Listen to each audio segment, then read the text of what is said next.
What's the stake, man, for Lamar Jackson against Mahomes' Chiefs? I'm going to keep this real. I'm going to keep this personal. Please do. My experience is my expertise. Yes, sir. Nothing's at stake for Lamar Jackson versus I knew it. But I do respect my teammates, and I do respect others. And one thing I hate is a selfish person, so I'm not going to be selfish here.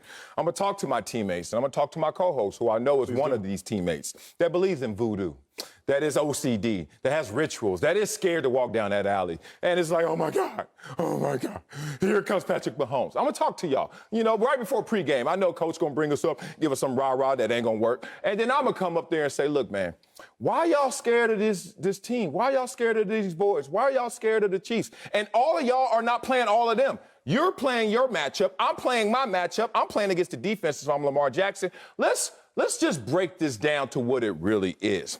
Why be scared of something that is not static, which is always going to be different?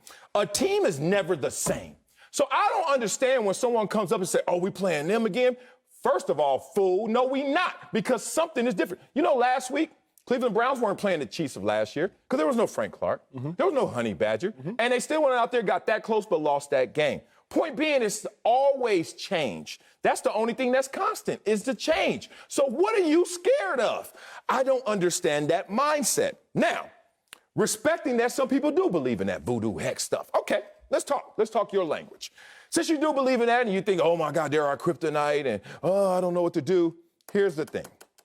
When you go out there and you play against your one-on-one matchups and you play against the Kansas City Chiefs, do you know there's two things we have to do and we have to master? One, we got to play close to our best game. Not perfect, just close to our best game. And two, this is the thing that you got to understand. You can't give it to them. Whether it's turnovers, whether it's penalties, or whether it's just not in mental toughness. Like the bully always gets beat up, but you just got to take a few walks to school and take your lumps.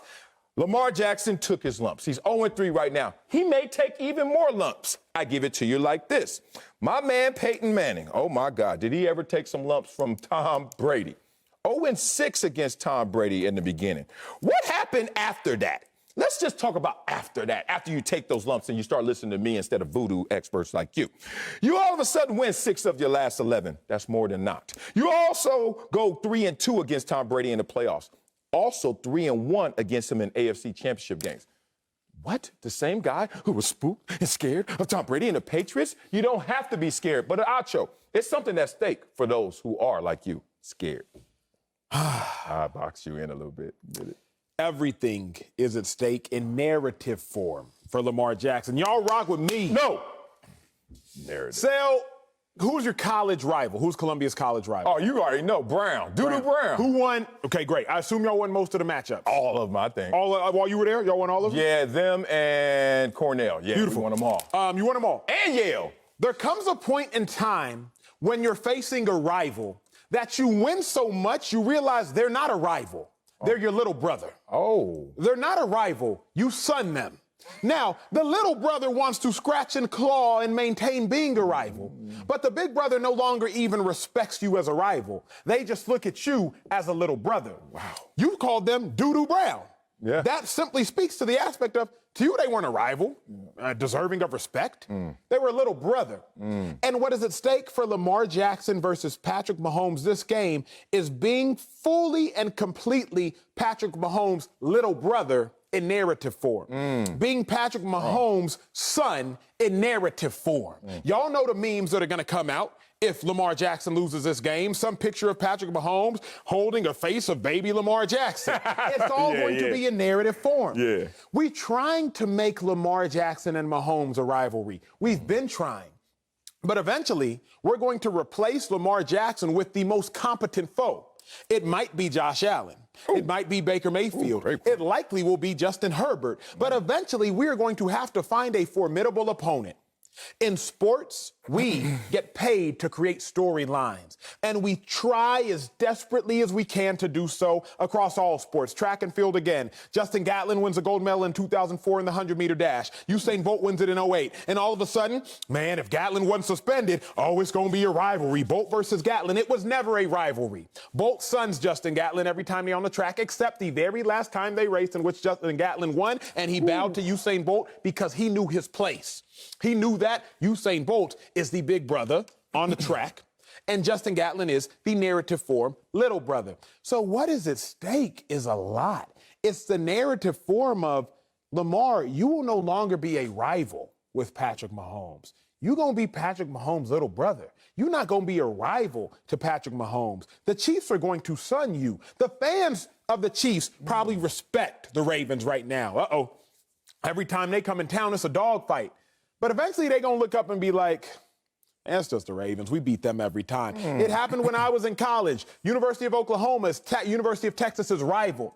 But there came a point over the history of time where Texas A&M tried to be Texas's rival, but Texas was so good for a period from like 2001 to 2009 that they weren't really a rival.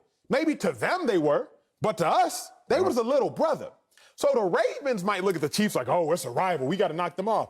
The Chiefs are going to start looking at Lamar Jackson and the Ravens very regular if Lamar Jackson don't win this game. Okay, I can start to see something. You know me, I'm always looking for tendencies. You know, that's why we spend so much time in prep. Not only on this show, but just in the NFL. We spent so much more time in meeting rooms than we did on practice fields and playing fields. People don't understand that, right?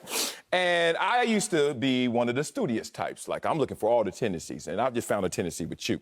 That when you wear the unbuttoned level, them takes a fire, bro. So button up, bro. Button up. Go get your tie, wardrobe. Hey, commercial break, come back normal. What the hell are you on today? Okay. We gonna fight then, because you know me, I'm argumentative. Even if I'm losing, I got one more word, and I got to get that word out. Boy, you on fire right now. Let's talk about the most underrated attribute in life, perseverance. Yes, Pretty sir. hard to spell for Yes, some sir. people, too, as well. But perseverance is the most underrated attribute in life, because on the other side of failure is success. That's true. That's now, very here's true. the problem. You don't know how many times you're going to fail before you succeed. Bingo. You talking about memes of Patrick Mahomes holding Lamar Jackson. How many memes have you seen of it took Walmart 7 years to open his second store after all the failures? Walt Disney went bankrupt 4 times before Disneyland was, you hear that all the time. All I'm saying is Peyton Manning heard it as well. You're 0-1 against Tom Brady. You're 0-2, 0-3. You're supposed to be the number 1 pick. That's pick 199. 0-4, 0-5, 0-6. All I want to tell you, Acho, and tell the world that's going to make these memes up was Peyton Manning was still great. Is Peyton Manning still great? Peyton Manning's top 10 all time. What are y'all talking about? So Lamar Jackson still could be all of Lamar Jackson going forward. Here's the thing. Full disclosure, we called him Doo-Doo Brown before we even played him one time. So it wasn't no son in and none of that, brother. That was just their name. I inherited that name. And I caught something you said, like they're going to start little brothering the Ravens. They're going to start sonning the Ravens. Sir. Did you watch Doe be a Menace to South Central while drinking the juice in the hood? Because you just did that. Like, your daddy is younger than you. Like, how you gonna little brother and son somebody? Like, what kind of ghetto family you got? Anyway, Acho is up here plagiarizing. Acho is up here cooking the logic like he likes to do. I'm going to give you Lamar Jackson's history. 0-3, right? That's the resume. You're going to give me his story, which is going to be something, like you said, in narrative form. That's not reality. Reality is you got to knock at the door. How many times do you knock before they open? No, you have to knock at least. That's 0-1. Knock again.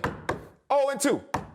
0-3. Now, if you knock after that, you better be the police. If you ain't the police, what the hell you doing? Point being, if I'm on this team, I realize we may not be as good as the Chiefs right now, but this season is not about right now. It's about building for later, the marathon. And hopefully these guys can persevere through that marathon. That's good. That's good, and I think you're fully correct. But let's go back to 04, 05, 03. You were in the league. I was on a video game.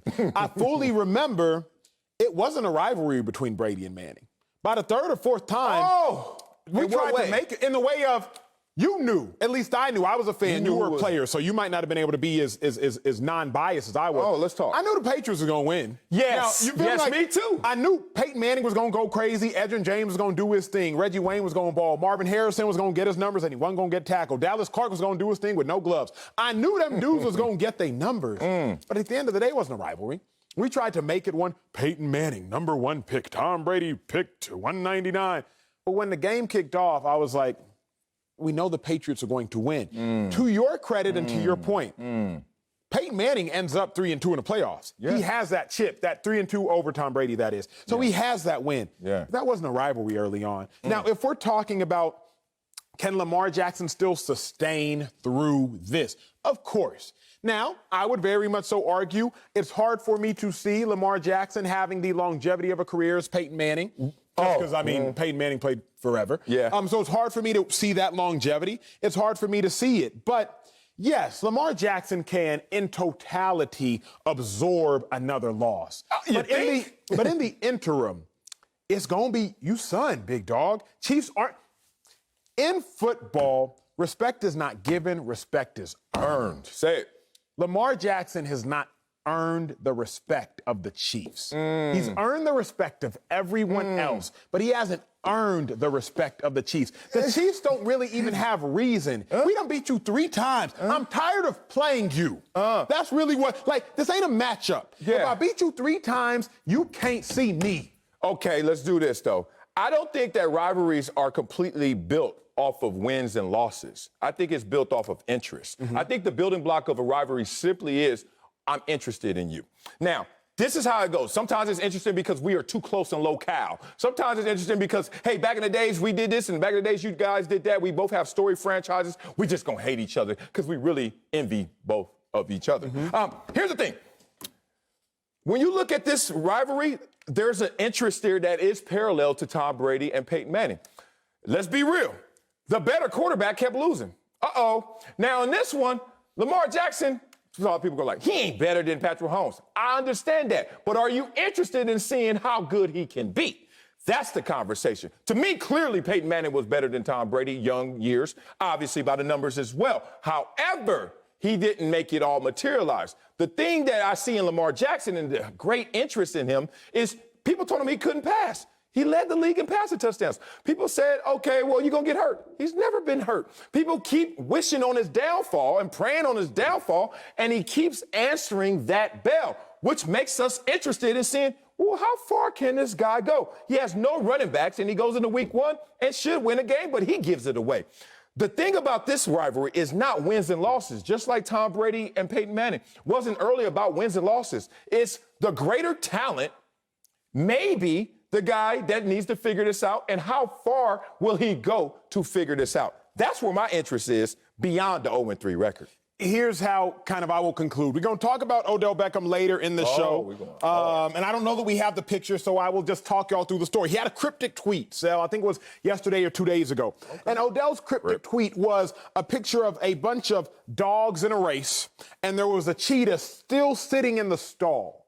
So you saw all the dogs running out of their stalls, and the cheetah was still sitting in the stall. The whole world, the sports world, the last 24 hours has been trying to identify what's this cryptic message mean. Oh, I know. So I looked up the meaning of it, and at the end, the whole ethos of the story is the cheetah doesn't have to waste its energy racing a dog.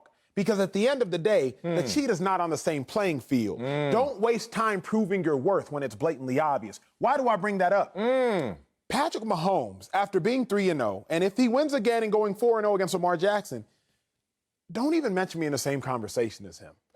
Don't even try to sit here and make this a race. I'm not even going to entertain the conversation because like a cheetah versus a dog, you know who's faster. If Mahomes starts off 4-0 versus Lamar Jackson, then you already know who's better. From here on out, let's just let Mahomes sit in the stall and not bring him up in conversations of any type of narrative rivalry, because it's not if he wins. Man, damn. It ain't that serious. Brady won the first 6. Peyton won the next 3. What do you do about that? You quit before you get to where you want to go and go. Love what you said about it. Like, right now, they don't seem the same. But except Lamar looks at him like, you got an MVP, I got an MVP. Mine's unanimous, yours wasn't. Whatever. You won a Super Bowl, 1 Super Bowl. You won 1. Like, it would be different if there was a gap. Like, no matter what Lamar does this year, he still couldn't catch Patrick Mahomes. Be real. Lamar Jackson, if they win the Super Bowl this year, he already called Patrick Mahomes. Got an MVP, unanimous, you do too. What happened to all that dynasty talk? If Lamar Jackson is in the Super Bowl, that means Patrick Mahomes is not. Okay, so now Lamar Jackson is 1 step away. Be very careful if you don't want to go out there and prove your value, prove your worth. You just told me yesterday about Aaron Rodgers. It's a horrible place for an employee to be when they're like, I don't need the job. I ain't got nothing to prove to you. What can you do to me? Lamar Jackson is looking at Patrick Mahomes, and I know Patrick Mahomes is not like this, but I'm just talking in conjecture. Patrick Mahomes, be careful, because 1 misstep, Lamar Jackson has caught you. If Lamar Jackson takes a step forward and Patrick Mahomes stays still, which means only 1 Super Bowl, man, this is going to be a rivalry of great interest.